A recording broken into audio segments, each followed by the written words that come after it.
रंभा तृतीया व्रत का महात्म्य। भगवान श्री कृष्ण बोले, राजन, अब मैं सभी पापों के नाशक, पुत्र एवं सौभाग्यप्रद, सभी व्याधियों के उपशामक, पुण्य और सौख्य प्रदान करने वाले रंभा तृतीया व्रत का वर्णन करता हूं। यह व्रत सब पत्नियों से उत्पन्न क्लेश का शामक तथा ऐश्वर्य को प्रदान करने वाला है। भगवान शंकर ने देवी पार्वती की प्रसन्नता के लिए इस व्रत की जो विधि बतलाई है उसे ही मैं कहता हूं। श्रद्धालु स्त्री मार्गशीर्ष मास के शुक्ल पक्ष की तृतीया तिथि को प्रातः उठकर दंत धावन आदि से निवृत्त हो भक्ति पूर्वक उपवास का नियम ग्रहण करे। वो सर्वप्रथम व्रत ग्रहण करने के लिए देवी से इस प्रकार प्रार्थना करे, देवी, मैं पूरे 1 वर्ष तक इस तृतीया व्रत का आचरण और दूसरे दिन पालना करूंगी। आप ऐसी कृपा करें जिससे इसमें कोई विघ्न ना उत्पन्न हो।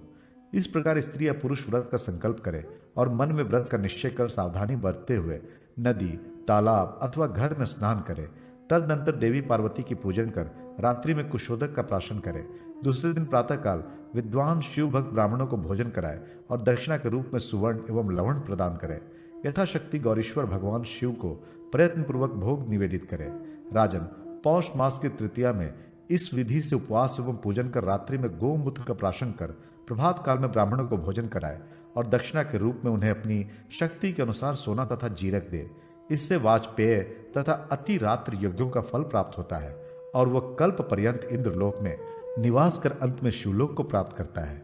माघ मास की शुक्ला तृतीया को सुदेवी नाम से भगवती पार्वती का पूजन कर रात्रि में गोमय का प्राशन कर अकेले ही सोए। प्रातः अपनी शक्ति के अनुसार केसर तथा सोना ब्राह्मणों को दान दे।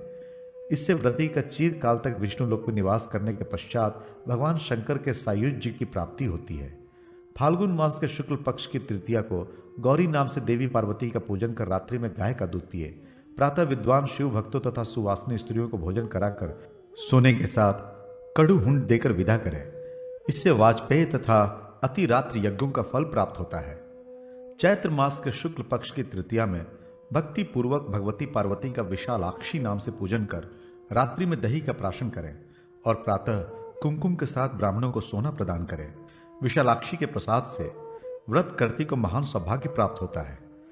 वैशाख मास के शुक्ल पक्ष की तृतीया को भगवती पार्वती का श्रीमुखी नाम से पूजन करें।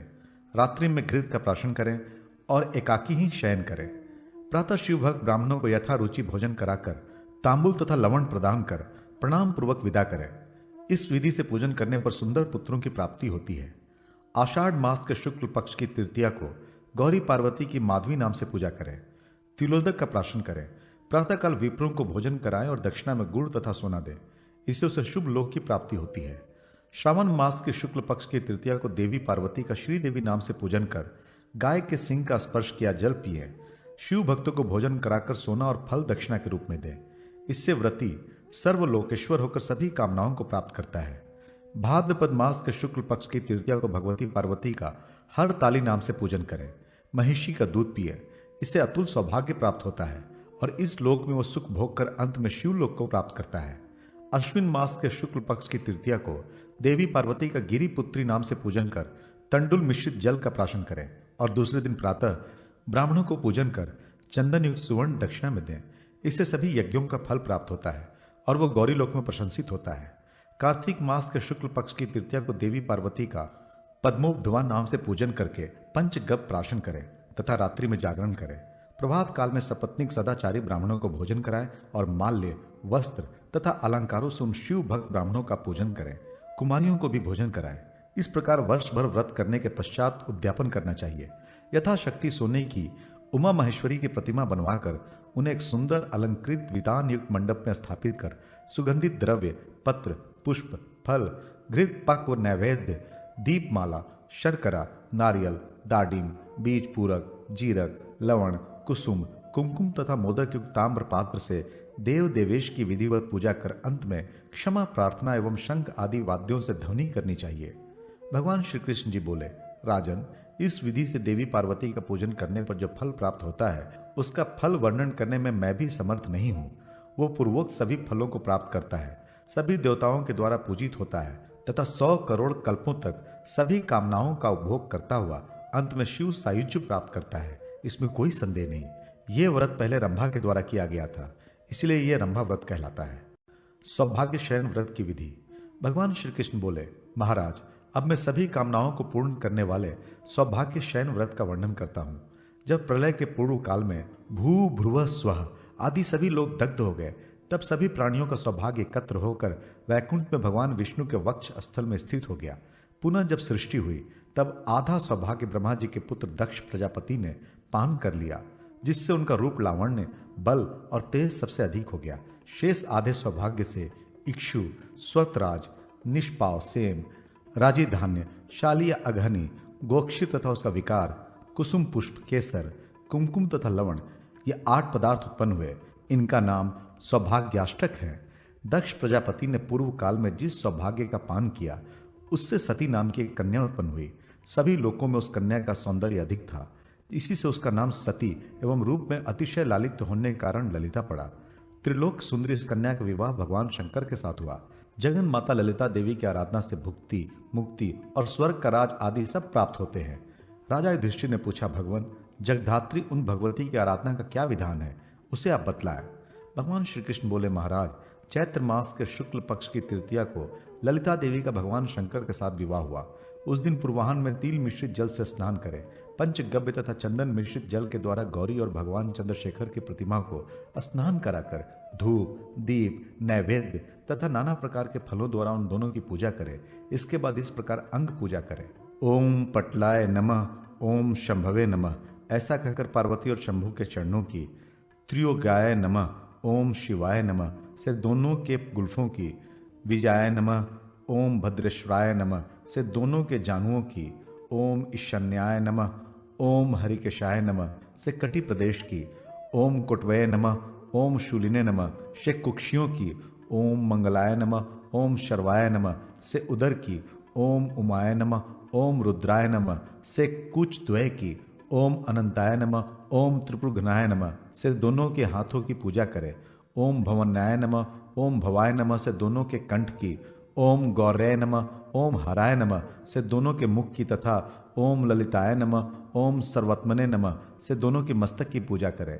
इस प्रकार विधिवत पूजन कर शिव पार्वती के सम्मुख सौभाग्याष्टक स्थापित कर उमा महेश्वरो प्रियताम कहकर उनकी प्रीति के लिए निवेदन करें। उस रात्रि में गो श्रृंगोदक का प्राशन कर भूमि पर ही शयन करना चाहिए।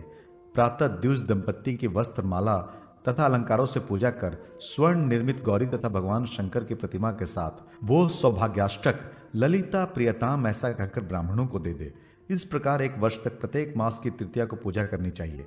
चैत्र आदि 12 मासों में क्रमशः गौ के सिंह का जल, गोमय, मंदार पुष्प, विल्वपत्र, दही, कुशोदक, दूध, घृत, गोमूत्र, कृष्ण तिल और पंचगव्य का प्राशन करना चाहिए। ललिता, विजया, भद्रा, भवानी, कुमुदा, शिवा, वासुदेवी, गौरी, मंगला, कमला, सती तथा उमा, इन 12 नामों से क्रमशः 12 महीनों में दान के साथ प्रियताम कहकर उच्चारण करें। मल्लिका, अशोक, कमल, कदम, उत्पल, मालती, कुडुमल, करवीर, बाण, खिला हुआ पुष्प, कुमकुम और सिंधुवार, यह 12 महीनों की पूजा के लिए क्रमशः पुष्प कहे गए हैं। जपा कुसुम, कुसुम, मालती तथा कुंद के पुष्प प्रशस्त माने गए हैं। करवीर का पुष्प भगवती को सदा ही प्रिय है।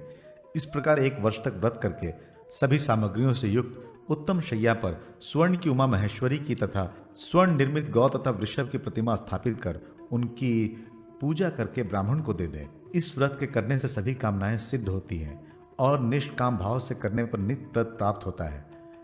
स्त्री, पुरुष अथवा कुमारी जो कोई भी इस सौभाग्य शमन नामक व्रत को भक्ति पूर्वक करते हैं, वे देवी के अनुग्रह से अपनी कामनाओं को प्राप्त कर लेते हैं। जो इस व्रत का महात्म्य श्रवण करते हैं, वे दिव्य शक्ति प्राप्त कर स्वर्ग में जाते हैं। इस व्रत को कामदेव, चंद्रमा, कुबेर तथा और भी अन्य देवताओं ने किया है, अतः सबको यह व्रत करना चाहिए। अनंत तृतीया तथा रस कल्याणनी तृतीया व्रत। राजा युधिष्ठिर ने कहा, भगवान, अब आप सौभाग्य एवं आरोग्य प्रदायक, शत्रु विनाशक तथा भुक्ति मुक्ति प्रदायक कोई व्रत बतलाएं। भगवान श्री कृष्ण बोले, महाराज, बहुत पहले की बात है। असुर संहारक भगवान शंकर ने अनेक कथाओं के प्रसंग में पार्वती जी से भगवती ललिता की आराधना की जो विधि बतलाई थी, उसी व्रत का मैं वर्णन कर रहा हूँ। यह व्रत संपूर्ण पापों को नाश करने वाला तथा नारियों के लिए अत्यंत उत्तम है। इसे आप सावधान होकर सुने। वैशाख, भाद्रपद अथवा मार्गशीर्ष मास के शुक्ल पक्ष की तृतीया को श्वेत सरसों का उपटन लगाकर स्नान करें। गोरोचन, मोथा, गोमूत्र, दही, गोमय और चंदन, इन सब को मिलाकर मस्तक में तिलक करें। क्योंकि यह तिलक सौभाग्य तथा आरोग्य को देने वाला है तथा भगवती ललिता को बहुत प्रिय है। प्रत्येक मास के शुक्ल पक्ष की तृतीया को सौभाग्यवती स्त्री रक्त वस्त्र, विधवा गेरू आदि से रंगा वस्त्र और कुमारी शुक्ल वस्त्र धारण कर पूजा करें। भगवती ललिता को पंचगव्य अथवा केवल दुग्ध से स्नान कराकर मधु और चंदन पुष्प मिश्रित जल से स्नान कराना चाहिए। स्नान के अनंतर श्वेत पुष्प, अनेक प्रकार के फल, धनिया, श्वेत जीरा, नमक, गुड़, दूध तथा घी का नैवेद्य अर्पण कर श्वेत अक्षत तथा तिल से ललिता देवी की अर्चना करें। प्रत्येक शुक्ल पक्ष में तृतीया तिथि को देवी की अर्चना करें। प्रत्येक शुक्ल पक्ष में तृतीया तिथि को देवी की मूर्ति के चरण से लेकर मस्तक पर्यंत पूजन करने का विधान इस प्रकार है। वरदाय नमः कहकर दोनों चरणों की, श्रीय नमः कहकर दोनों टखनों की, अशोकाय नमः कहकर दोनों पिंडलियों की, भवनय नमः कहकर घुटनों की, मंगलकारिण्य नमः कहकर उरुओं की, काम देव्य नमः कहकर कटी की, पद्मोद्वयाय नमः कहकर पेट की, काम श्रिय नमः कहकर वक्षस्थल की, सौभाग्य वासिन्याय नमः कहकर हाथों की, शशि मुख श्रेय नमः कहकर बाहुओं की, कंद प्रवासिन्याय नमः कहकर मुख की, पार्वतय नमः कहकर मुस्कान की, गौर्याय नमः कहकर नासिका की, सुनित्राय नमः कहकर नेत्रों की, तुष्टय नमः कहकर ललाट की, कात्यायनय नमः कहकर उसके मस्तक की पूजा करें। तदनंतर गौर्याय नमः, सुष्टय नमः, कांत्याय नमः, श्रिय नमः, रंभाय नमः, ललिताय नमः तथा वासुदेव्याय नमः कहकर देवी के चरणों में बार बार नमस्कार करें। इसी प्रकार विधि पूर्वक पूजा कर मूर्ति के आगे कुमकुम से कार्णिका सहित 12 दल युक्त कमल बनाए। उसके पूर्व भाग में गौरी, अग्निकोण में अर्पणा, दक्षिण में भवानी, नेतृत्व में रुद्राणी, पश्चिम में सौम्या, वायव्य में मदन वासनी, उत्तर में पाटला तथा ईशान कोण में उमा की स्थापना करें।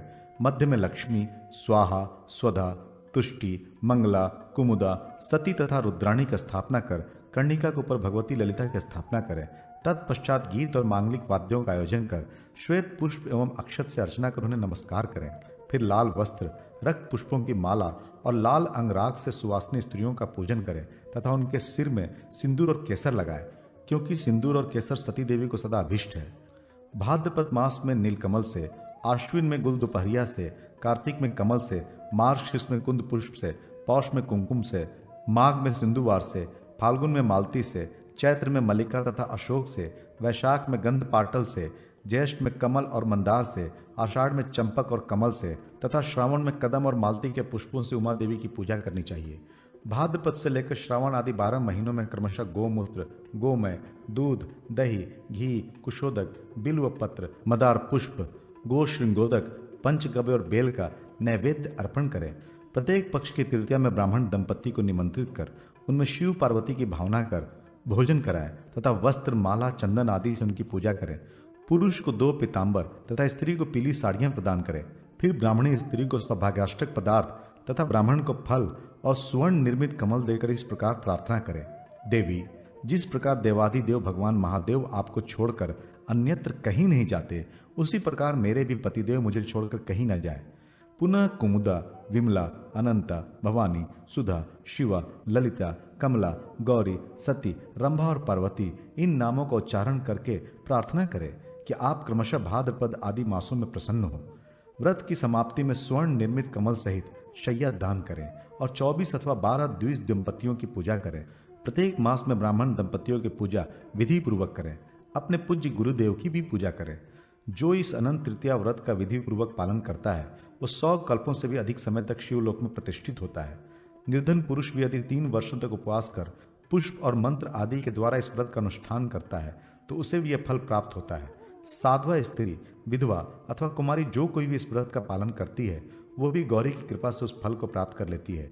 जो इस व्रत के महात्म्य को पढ़ता अथवा सुनता है वो भी उत्तम लोकों को प्राप्त करता है।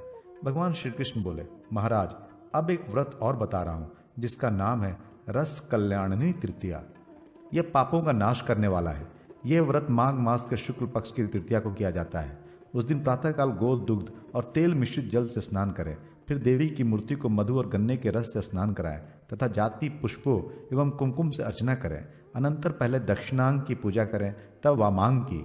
अंग पूजा इस प्रकार करें, ललिताय नमः कहकर दोनों चरणों तथा दोनों टखनों की, सत्य नमः कहकर पिंडलियों और घुटनों की, श्रिय नमः कहकर उरुओं की, मदलसाय नमः कहकर कटी प्रदेश की, मदनाय नमः कहकर उदर की, मदन वासन्याय नमः कहकर दोनों स्तनों की, कुमुदाय नमः कहकर गर्दन की, माधवय नमः कहकर भुजाओं की तथा भुजा के अग्रभाग की, कमलाय नमः कहकर उपस्थ की, रुद्रनाय नमः कहकर भ्रू और ललाट की, शंकराय नमः कहकर पलकों की, विश्वसनाय नमः कहकर मुकुट की, कांताय नमः कहकर केशपास की, चक्रवधारण्याय नमः कहकर नेत्रों की, पुष्टय नमः कहकर मुख की, उत्कंठय नमः कहकर कंठ की, अनंताय नमः कहकर दोनों कंधों की, रंभाय नमः कहकर वाम बाहों की, विशुकाय नमः कहकर दक्षिण बाहों की, मनमथाद्यय नमः कहकर हृदय की पूजा करें।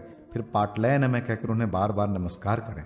इस प्रकार प्रार्थना कर ब्राह्मण दंपत्ति की गंध माल्यादि से पूजा कर स्वर्ण कमल सहित जल पूर्ण घट प्रदान करें। इस विधि से प्रत्येक मास में पूजन करें और माघ आदि महीनों में क्रमशः लवण, गुड़, तेल, राई, मधु, पानक, जीरा, दूध, दही, घी, शाक, धनिया और शर्करा का त्याग करें। पूर्व कथित पदार्थों को उन मासों में नहीं खाना चाहिए। प्रत्येक मास में व्रत की समाप्ति पर करवे के ऊपर सफेद चावल, गोजिया, मधु, पूरी, घेवर, मंडक, दूध, शाक, दही, 6 प्रकार का अन्न, भिंडी तथा शाक वर्तिक रखकर ब्राह्मण को दान करना चाहिए। माघ मास में पूजा के अंत में कुमुदा प्रियताम ये कहना चाहिए।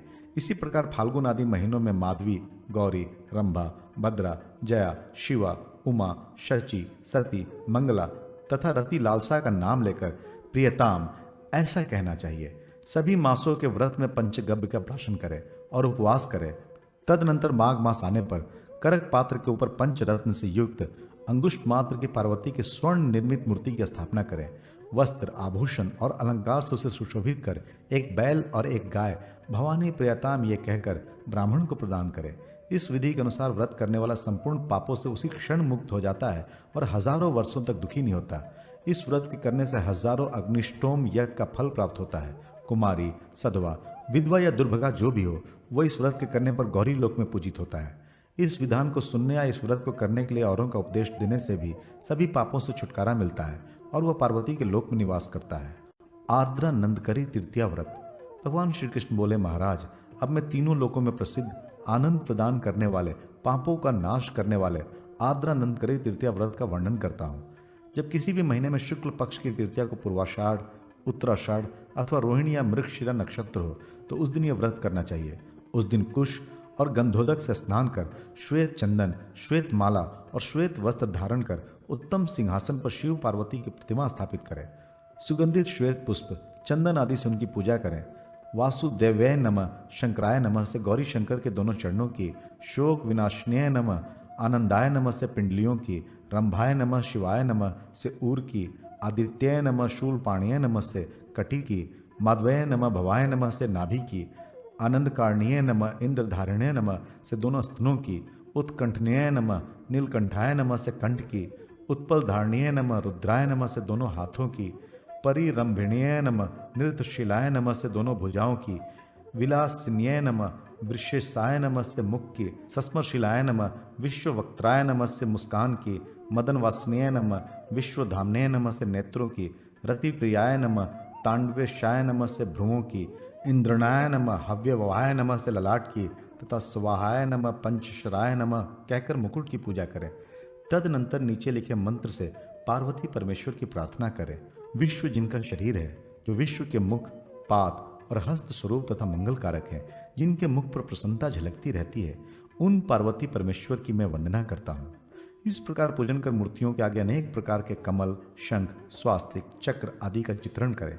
गोमूत्र, गोमय, दूध, दही, घी, कुशोदक, गोश्रृंगोदक, बिल्वपत्र, घड़े का जल, खस का जल, यवचूर्ण का जल तथा तिलोदक का क्रमशः मार्गशीर्ष आदि महीनों में प्राशन करें।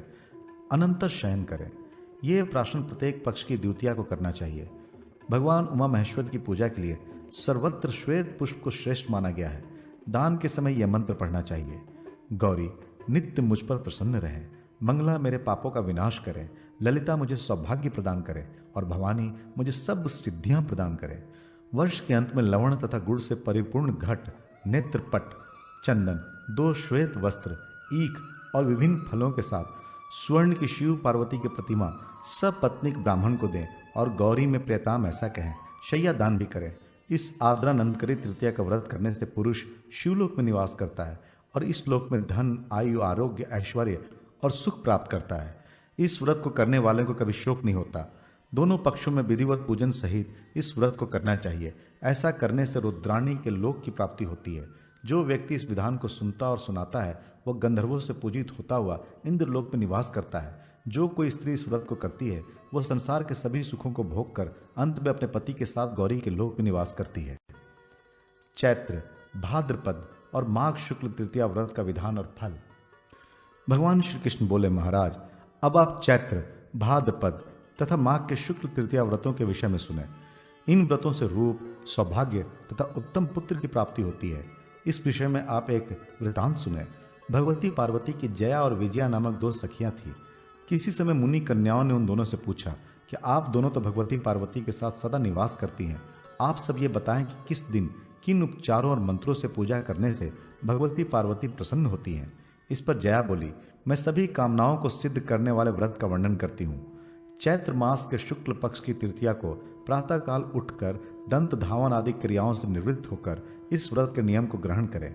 कुमकुम, सिंदूर, रक्त वस्त्र, तांबुल आदि सौभाग्य के चिन्हों को धारण कर भक्ति पूर्वक देवी की पूजा करें।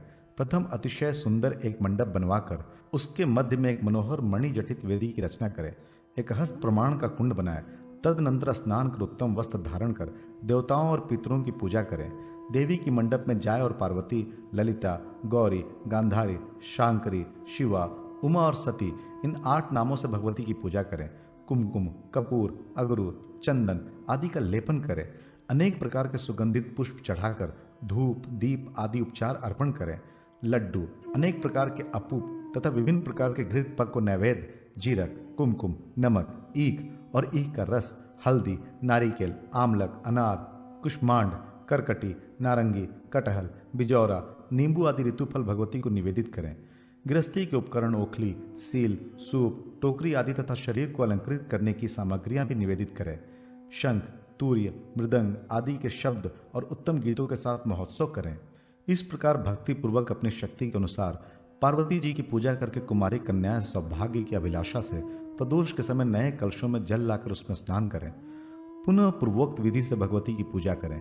प्रत्येक प्रहर में पूजा और घृत समन्वित तीनों से हवन करें। भगवती के सम्मुख पद्मासन लगाकर रात्रि जागरण करें। नृत्य से भगवान शंकर, गीत से भगवती पार्वती और भक्ति से सभी देवता प्रसन्न होते हैं। तांबुल, कुमकुम और उत्तम उत्तम पुष्प सुवासिनी स्त्री को अर्पित करें। प्रातः स्नान के अनंतर पार्वती जी की पूजा कर गुड़, लवण, कुमकुम, कपूर, अगरू, चंदन आदि द्रव्यों से यथाशक्ति तुला दान करें और देवी से क्षमा प्रार्थना करें। ब्राह्मणों तथा सुवासिनी स्त्रियों को भोजन कराएं। नैवेद्य का वितरण करें। इससे उसका कर्म सफल हो जाता है। भाद्रपद मास के शुक्ल पक्ष की तृतीया को भी चैत्र तृतीया की भांति व्रत एवं पूजन करना चाहिए। इसमें सप्त धानियों से एक सूप में उमा की मूर्ति बनाकर पूजा करनी चाहिए तथा गोमूत्र प्राशन करना चाहिए। ये व्रत उत्तम सौंदर्य प्रदायक है। इसी प्रकार माघ मास के शुक्ल पक्ष की तृतीया को चैत्र तृतीया की भांति पूर्वोक्त क्रियाओं को करने के पश्चात कुंद पुष्पों से तुलादान करें तथा चतुर्थी को गणेश जी का भी पूजन करें। इस विधि से जो स्त्री व्रत और तुलादान करती है वह अपने पति के साथ इंद्रलोक में निवास कर ब्रह्मलोक में वहां से शिवलोक में जाती है। इस लोक में वो रूप, सौभाग्य, संतान, धन आदि प्राप्त करती है। उसके वंश में दुर्भगा कन्या और दूर निर्मित पुत्र कभी उत्पन्न नहीं होता। घर में दरिद्रय, रोग, शोक आदि नहीं होते। जो कन्या इस व्रत को करती है तथा ब्राह्मण की पूजा करती है वह अभिष्ट वर प्राप्त कर संसार का सुख भोगती है। अनंतरय तृतीया व्रत। महाराज युधिष्ठिर ने कहा, भगवान आपने शुक्ल पक्ष के अनेक तृतीया व्रतों को बतलाया, अब आप अनंतरय व्रत का स्वरूप बतलाएं। भगवान श्री कृष्ण बोले, महाराज ब्रह्मा, विष्णु और महेश ने देवताओं को बतलाया है कि ये अनंतराय व्रत अत्यंत गुह है। फिर भी मैं आपसे इस व्रत का वर्णन करता हूँ। इस व्रत का आरंभ मार्गशीर्ष मास के शुक्ल पक्ष की तृतीया से करना चाहिए। द्वितीया के दिन रात में व्रत कर तृतीया को उपवास करें। गंध पुष्प आदि से उमा देवी का पूजन कर शर्करा और पूरी का नैवेद्य समर्पित करें। स्वयं दही का प्राशन कर रात्रि में शयन करें। प्रातःकाल उठकर भक्ति पूर्वक ब्राह्मण दंपति को भोजन कराएं। इस विधि से जो स्त्री व्रत करती है वो संपूर्ण अश्वमेघ यज्ञ के फल को प्राप्त करती है। मार्गशीर्ष मास के शुक्ल पक्ष की तृतीया को भगवती कात्यायनी के पूजन में नारिकेल समर्पित कर दुग्ध का प्राशन करें।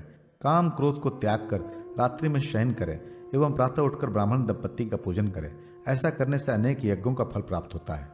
पौष मास के शुक्ल पक्ष की तृतीया को उपवास कर गौरी का पूजन करें, लड्डू का नैवेद्य निवेदित करें और घृत का प्राशन कर शयन करें।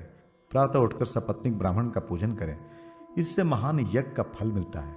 इसी प्रकार पौष की कृष्ण तृतीया को भगवती पार्वती की पूजा करें और नैवेद्य अर्पण करें। रात में पूरी और गोमय का प्राशन करना चाहिए। प्रातःकाल ब्राह्मण दंपत्ति का पूजन करें, इससे अश्वमेघ यज्ञ का फल प्राप्त होता है।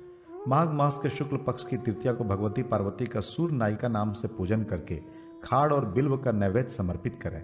कुशोदक का प्राशन कर जितेंद्र रहें, भूमि पर शयन करें। प्रातः ब्राह्मण दंपत्ति को भोजन कराएं, इससे स्वर्ण दान का फल मिलता है। इसी प्रकार माघ कृष्ण तृतीया को पवित्र होकर आर्य नाम से पार्वती की पूजन कर भक्ष्य पदार्थों का नैवेद्य समर्पित कर मधु का प्राशन करें। देवी के आगे शयन करें।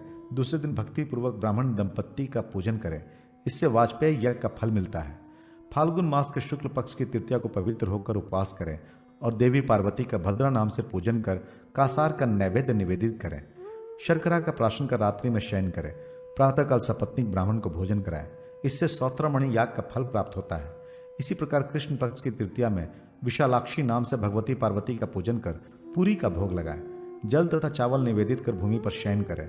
प्रातःकाल सपत्नीक ब्राह्मण को भोजन कराएं, इससे अग्निष्ठोम यज्ञ का फल प्राप्त होता है। चैत्र मास के शुक्ल पक्ष की तृतीया को जितेंद्रिय और पवित्र होकर भगवती पार्वती का श्री नाम से पूजन करें। दही बड़ा का नैवेद्य निवेदित करें, बिल्व पत्र का प्राशन करें एवं देवी का ध्यान करते हुए विश्राम करें। प्रातःकाल भक्ति पूर्वक ब्राह्मण दंपत्ति की पूजा करें, इससे राजसूय यज्ञ का फल प्राप्त होता है। इस प्रकार कृष्ण द्वितीया को देवी की काली नाम से पूजा करें, अपूप का नैवेद्य निवेदित करें, पीठी का प्राशन करें और रात्रि में विश्राम करें। प्रातःकाल सपत्नीक ब्राह्मण को भोजन कराएं, इससे अतिरात्र यज्ञ का फल प्राप्त होता है। वैशाख मास के शुक्ल पक्ष की तृतीया को जितेंद्रिय होकर उपवास करें। भगवती पार्वती की चंडिका नाम से पूजा कर मधु निवेदित करें। श्रीखंड चंदन से लिप्त कर देवी के सम्मुख विश्राम करें। प्रातःकाल सपत्नीक ब्राह्मण की पूजा करें, इससे चंद्रायण व्रत का फल मिलता है। ऐसे ही कृष्ण पक्ष की तृतीया को विमत्सर होकर उपवास करें। देवी की काल रात्रि नाम से गंध, पुष्प, धूप, दीप आदि से पूजा करें। घी तथा जौ के आटे से बना नैवेद्य निवेदित करें। तिल का प्राशन कर रात्रि में शयन करें। प्रातःकाल सपत्नीक ब्राह्मण को भोजन कराएं, इससे अतिकृष्ण व्रत का फल प्राप्त होता है।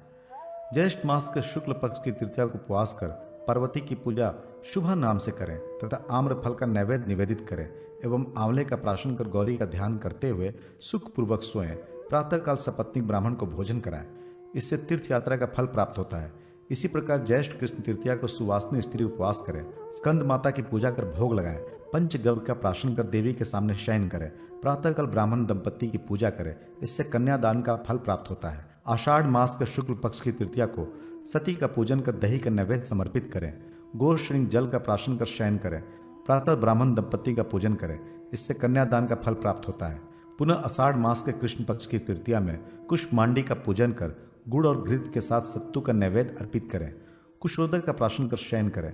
प्रातःकाल ब्राह्मण दंपत्ति की पूजा करें, इससे गो सहस्त्र दान का फल प्राप्त होता है। श्रावण मास के शुक्ल पक्ष की तृतीया को उपवास कर चंद्र घंटा का पूजन करें। कुलमाश को नैवेद्य रूप में समर्पित कर पुष्पोदक का प्राशन कर शयन करें। प्रातःकाल ब्राह्मण दंपत्ति का पूजन करें, ऐसा करने से अभय दान का फल प्राप्त होता है। इसी प्रकार श्रावण की कृष्ण तृतीया को रुद्राणी नाम से पार्वती का पूजन कर सिद्ध, पिंड आदि नैवेद्य के रूप में समर्पित करें। तिलकुट का प्राशन करें। प्रातः सपत्नीक ब्राह्मण का पूजन करें, इससे इष्टापूर्ति यज्ञ का फल प्राप्त होता है। भाद्रपद मास के शुक्ल पक्ष की तृतीया में हिमाद्रिजा नाम से पार्वती का पूजन कर गोधूम का नैवेद्य समर्पित करें। श्वेत चंदन तथा गंधोदक का प्राशन कर शयन करें। प्रातः सपत्नीक ब्राह्मण का पूजन करें, इससे सैकड़ों उद्यान लगाने का फल प्राप्त होता है। भाद्रपद कृष्ण तृतीया को दुर्गा की पूजा करें। गुड़ युक्त पिष्ट और फल नैवेद्य समर्पित करें। गोमूत्र का प्राशन कर शयन करें। प्रातः सपत्नीक ब्राह्मण की पूजा करें, इससे सदा व्रत का फल प्राप्त होता है। आश्विन में उपवास कर नारायणी नाम से पार्वती का पूजन कर पकवान का नैवेद्य समर्पित करें। रक्त चंदन का प्राशन कर रात्रि में शयन करें। प्रातः ब्राह्मण दंपत्ति का पूजन करें, इससे अग्निहोत्र यज्ञ का फल प्राप्त होता है। आश्विन कृष्ण तृतीया को स्वस्ति नाम से पार्वती की पूजा करें। गुड़ के साथ शालिदन समर्पित करें। कुसुम के बीजों पर प्राशन कर रात्रि में विश्राम करें।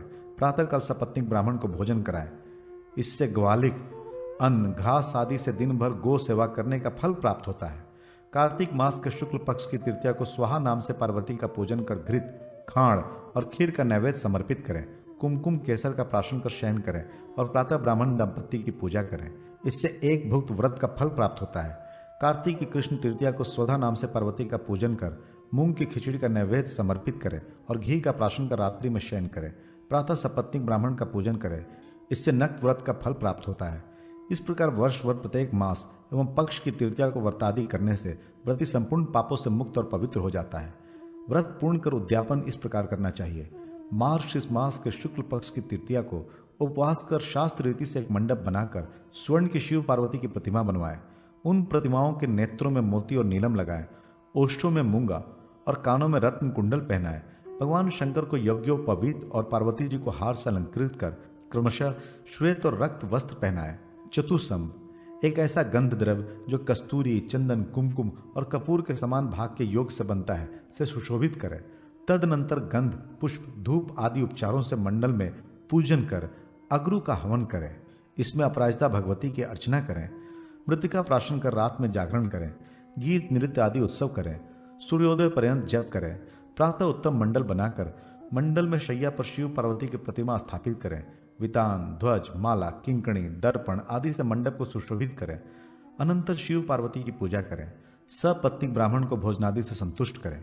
पान निवेदित कर प्रार्थना करें कि हे भगवान शिव पार्वती, आप दोनों मुझ पर प्रसन्न होवें। इसके बाद उच्छिष्ट स्थान को पवित्र कर लें। तत्पश्चात सुवर्ण से मंडित सींग तथा चांदी से मंडित खुर वाले कांस्य दोहन पात्र से युक्त, लाल वस्त्र से आच्छादित, घंटा आदि आवरणों से युक्त पैस्वनी लाल रंग की गौ की प्रदक्षिणा कर दक्षिणा के साथ जूता, खड़ाऊं, छाता एवं अनेक प्रकार के भक्ष्य पदार्थ गुरु को समर्पित करें। पुनः शिव पार्वती को प्रणाम कर गुरु के चरणों में प्रणाम कर क्षमा मांगे। इस प्रकार इस अनंतरेय व्रत की समाप्ति करें। जो स्त्री या पुरुष इस व्रत को करता है वह दिव्य विमान में बैठकर गंधर्व लोक, यक्ष लोक, देवलोक तथा विष्णु लोक में जाता है। वहां वह बहुत समय तक उत्तम भोगों को भोग कर शिव लोक को प्राप्त करता है और फिर भूमि पर जन्म लेकर प्रतापी चक्रवर्ती राजा होता है। व्रत करने वाले उस स्त्री उसकी पटरानी होती है। जिस प्रकार शिव जी के साथ पार्वती, इंद्र के साथ शची, वशिष्ठ के साथ अंधरुति, विष्णु के साथ लक्ष्मी, ब्रह्मा के साथ सावित्री सदा विराजमान रहती है, उसी प्रकार वो नारी भी जन्म जन्म तक अपने पति के साथ सुख भोगती है। इस व्रत को करने वाली नारी पति से वियुक्त नहीं होती तथा पुत्र, पौत्र आदि सभी वस्तुओं को प्राप्त करती है। अक्षय तृतीया व्रत के प्रसंग में धर्म वाणी का चरित्र। भगवान श्री कृष्ण बोले, महाराज, अब आप वैशाख मास के शुक्ल पक्ष की अक्षय तृतीया की कथा सुने। इस दिन स्नान, दान, जप, होम, स्वाध्याय, तर्पण आदि जो भी कर्म किए जाते हैं वे सब अक्षय हो जाते हैं। सत्युग का आरंभ इसी तिथि को हुआ था, इसलिए इसे कृत योगादि तृतीया भी कहते हैं। यह संपूर्ण पापों का नाश करने वाली एवं सभी सुखों को प्रदान करने वाली है। इस संबंध में एक आख्यान प्रसिद्ध है, आप उसे सुने। शाकल नगर में प्रिय और सत्यवादी, देवता और ब्राह्मणों का पूजक धर्म नामक एक धर्मात्मा वणिक रहता था। उसने एक दिन कथा प्रसंग में सुना कि यदि वैशाख शुक्ल की तृतीया रोहिणी नक्षत्र एवं बुधवार से युक्त हो तो उस दिन का दिया हुआ दान अक्षय हो जाता है। यह सुनकर उसने अक्षय तृतीया के दिन गंगा में अपने पितरों को तर्पण किया और घर आकर जल और अन्न से पूर्ण घट, सत्तू, दही, चना, गेहूं, गुड़, इख, खाड़ और स्वर्ण श्रद्धापूर्वक ब्राह्मणों को दान दिया। कुटुंब में आसक्त रहने वाले उसकी स्त्री उसे बार बार रोकती थी, किंतु वह अक्षय तृतीया को अवश्य दान करता था। कुछ समय के बाद उसका देहांत हो गया। अगले जन्म में उसका जन्म द्वारका नगरी में हुआ और वह वहां का राजा बना। दान के प्रभाव से उसे ऐश्वर्य और धन की कोई सीमा न थी। उसने पुनः बड़ी बड़ी दक्षिणा वाले यज्ञ किए। वो ब्राह्मणों को गौ, भूमि, स्वर्ण आदि देता रहता था और दिन दुखियों को भी संतुष्ट करता था, किंतु उसके धन का कभी ह्रास नहीं होता था। यह उसके पूर्व जन्म में अक्षय तृतीया के दिन दान देने का फल था। महाराज, इस तृतीया का फल अक्षय है। अब इस व्रत का विधान सुने। सभी रस, अन्न, शहद, जल से भरे घड़े, तरह तरह के फल, जूता आदि तथा ग्रीष्म ऋतु में उपयुक्त सामग्री, अन्न, गौ, भूमि, स्वर्ण, वस्त्र, जो पदार्थ अपने को प्रिय और उत्तम लगे उन्हें ब्राह्मणों को देना चाहिए। यह अतिशय रहस्य की बात मैंने आपको बतलाई। इस तिथि में किए गए कर्म का क्षय नहीं होता, इसलिए मुनियों ने इसका नाम अक्षय तृतीया रखा है। शांति व्रत। भगवान श्री कृष्ण बोले, महाराज, अब मैं पंचमी कल्प में शांति व्रत का वर्णन करता हूँ। इसके करने से गृहस्थों को सब प्रकार की शांति मिलती है। कार्तिक मास के शुक्ल पक्ष की पंचमी से लेकर 1 वर्ष पर्यंत खट्टे पदार्थों का भोजन न करें। नक्त व्रत कर शेष नाग के ऊपर स्थित भगवान विष्णु का पूजन करें और निम्नलिखित मंत्रों से उनके अंगों की पूजन करें। ओम अनंताय नमः पादौ पूजयामी से भगवान विष्णु के दोनों पैरों की। ओम धृतराष्ट्राय नमः कटि पूजयामी से कटि प्रदेश की। ओम तक्षकाय नमः उंदर पुज्यामी से उदर देश की। ओम करकुटकाय नमः उरह पुज्यामी से हृदय की। ओम पद्माय नमः कर्णों पुज्यामी से दोनों कानों की। ओम महापद्माय नमः दोरयुंग पुज्यामी से दोनों भुजाओं की। ओम शंख पालाय नमः वक्ष पुज्यामी से वक्ष स्थल की। ओम कुलिकाय नमः शिरः पुज्यामी से उनके मस्तक की पूजा करें। तदनंतर मौन हो भगवान विष्णु को दूध से स्नान कराए, फिर दुग्ध और तिलों से हवन करें। वर्ष पूरा होने पर नारायण तथा शेष नाग की स्वर्ण प्रतिमा बनवाकर उनका पूजन कर ब्राह्मणों को दान दे। साथ ही उसे स्वसा गौ, पायस से पूर्ण कांस्य पात्र, 2 वस्त्र और यथाशक्ति स्वर्ण भी प्रदान करे। तत्पश्चात ब्राह्मण भोजन कराकर व्रत समाप्त करे। जो व्यक्ति इस व्रत को भक्तिपूर्वक करता है वह नित्य शांति प्राप्त करता है और उसे नागों का कभी भी कोई भय नहीं रहता। सरस्वती व्रत का विधान एवं फल। राजा युधिष्ठिर ने पूछा, भगवान, किस व्रत के करने से वाणी मधुर होती है, प्राणी को सौभाग्य प्राप्त होता है, विद्या में अति कौशल प्राप्त होता है, पति पत्नी का और बंधुजनों का कभी वियोग नहीं होता तथा दीर्घ आयुष्य प्राप्त होता है, उसे आप बतलाएं। भगवान श्री कृष्ण बोले, राजन, आपने बहुत उत्तम बात पूछी है। इन फलों को देने वाले सारस्वत व्रत का विधान आप सुने। इस व्रत के कीर्तन मात्र से भी भगवती सरस्वती प्रसन्न हो जाती हैं। इस व्रत को वत्सरारंभ में चैत्र मास के शुक्ल पक्ष की पंचमी को आदित्यवार से प्रारंभ करना चाहिए। इस दिन भक्तिपूर्वक ब्राह्मण के द्वारा स्वस्ति वाचन कराकर गंध, श्वेत माला, शुक्ल अक्षत और श्वेत वस्त्रादि उपचारों से वीणा, अक्षमाला, कमंडलू तथा पुस्तक धारण की हुई एवं सभी अलंकारों से अलंकृत भगवती गायत्री की पूजन करें। फिर हाथ जोड़कर इन मंत्रों से प्रार्थना करें। देवी, जिस प्रकार लोक पितामह ब्रह्मा आपका परित्याग कर कभी अलग नहीं रहते, उसी प्रकार आप हमें भी वर दीजिए कि हमारा भी कभी अपने परिवार के लोगों से वियोग ना हो। हे देवी, वेदादि संपूर्ण शास्त्र तथा नृत्य गीत आदि जो भी विद्याएं हैं वे सभी आपके अधिष्ठान में ही रहती हैं, वे सभी मुझे प्राप्त हो। हे भगवती सरस्वती देवी, आप अपनी लक्ष्मी, मेधा, वरा, रिष्टि, गौरी, तुष्टि, प्रभा तथा मति इन 8 मूर्तियों के द्वारा मेरी रक्षा करें। इस विधि से प्रार्थना कर मौन होकर भोजन करें। प्रत्येक मास के शुक्ल पक्ष की पंचमी को सुवासिनी स्त्रियों का भी पूजन करें और उन्हें तिल तथा चावल, घृत पात्र, दुग्ध तथा स्वर्ण प्रदान करें और देते समय गायत्री प्रियताम ऐसा उच्चारण करें। सायंकाल तक मौन रहें। इस प्रकार वर्ष भर व्रत करें। व्रत की समाप्ति पर ब्राह्मण को भोजन के लिए पूर्ण पात्र में चावल भरकर प्रदान करें। साथ ही 2 श्वेत वस्त्र, स्वत्सा गौ, चंदन आदि भी दें। देवी को निवेदित किए गए वितान, घंटा, अन्न आदि पदार्थ भी ब्राह्मण को दान कर दें। पूज्य गुरु को भी वस्त्र, माल्य तथा धन धान से पूजन करें। इस विधि से जो पुरुष सारस्वत व्रत करता है वह विद्वान, धनवान और मधुर कंठ वाला होता है। भगवती सरस्वती की कृपा से वो वेद व्यास के समान कवि हो जाता है। नारी भी यदि इस व्रत का पालन करे तो उसे भी पूर्वोक्त फल प्राप्त होता है। श्री पंचमी व्रत कथा। राजा युधिष्ठिर ने पूछा, भगवान, तीनों लोकों में लक्ष्मी दुर्लभ है, पर व्रत, होम, तप, जप, नमस्कार आदि किस कर्म के करने से स्थिर लक्ष्मी प्राप्त होती है? आप सब कुछ जानने वाले हैं, कृपा कर उसका वर्णन करें। भगवान श्री कृष्ण बोले, महाराज, सुना जाता है कि प्राचीन काल में भृगु मुनि की ख्याति नाम की स्त्री से लक्ष्मी का आविर्भाव हुआ। भृगु ने विष्णु भगवान के साथ लक्ष्मी का विवाह कर दिया। लक्ष्मी भी संसार के पति भगवान विष्णु को वर के रूप में प्राप्त कर अपने को कृतार्थ मानकर अपने कृपा कटाक्ष से संपूर्ण जगत को आनंदित करने लगी। उन्हीं से प्रजाओं में क्षेम और सुभिक्ष होने लगा। सभी उपद्रव शांत हो गए। ब्राह्मण हवन करने लगे, देवगण हविष्य भोजन प्राप्त करने लगे और राजा प्रसन्नतापूर्वक चारों वर्णों की रक्षा करने लगे। इस प्रकार देवगणों को अतीव आनंद में निमग्न देखकर विरोचन आदि दैत्यगण लक्ष्मी की प्राप्ति के लिए तपस्या एवं यज्ञ यागादि करने लगे। वे सब भी सदाचारी और धार्मिक हो गए। फिर दैत्यों के पराक्रम से सारा संसार आक्रांत हो गया। कुछ समय बाद देवताओं को लक्ष्मी का मद हो गया। उन लोगों के शौच, पवित्रता, सत्यता और सभी उत्तम आचार नष्ट होने लगे। देवताओं को सत्य आदि शील तथा पवित्रता से रहित देखकर लक्ष्मी दैत्यों के पास चली गई और देवगण श्री विहीन हो गए। दैत्यों को भी लक्ष्मी की प्राप्ति होते ही बहुत गर्व हो गया और दैत्यगण परस्पर कहने लगे कि मैं ही देवता हूं, मैं ही यज्ञ हूं, मैं ही ब्राह्मण हूं, संपूर्ण जगत मेरा ही स्वरूप है। ब्रह्मा, विष्णु, इंद्र, चंद्र आदि सब मैं ही हूं। इस प्रकार अतिशय अहंकार युक्त हो वे अनेक प्रकार का अनर्थ करने लगे।